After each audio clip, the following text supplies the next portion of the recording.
Malia bought a sheet of 65 gold stars for the family she babysits. She tells the 2 boys and 2 girls to share them fairly. How many gold stars does each kid get, and how many are left over?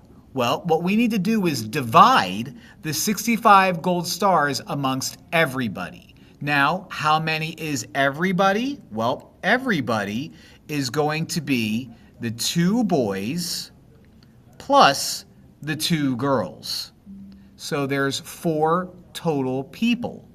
Now, in order to find out how many stars each kid gets and how many is going to be left over, we're going to do division.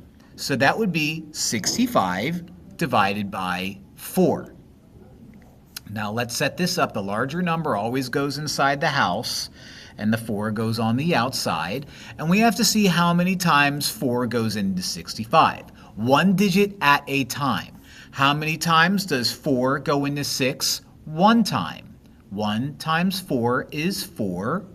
Subtract. 6 minus 4 is 2. Bring down the 5. Now repeat the process. How many times does 4 go into 25? 6 total whole times, because 6 times 4 is 24. Subtract and you get 1. There's no more numbers to drop down, so that 1 is our remainder 1.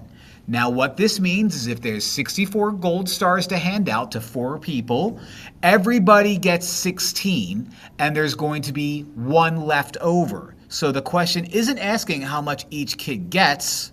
Oh, it does. It asks both. How many gold stars does each kid get? Oh, so we have to answer both. That was a close one. I almost messed that up. So each kid gets 16 gold stars, comma, and there will be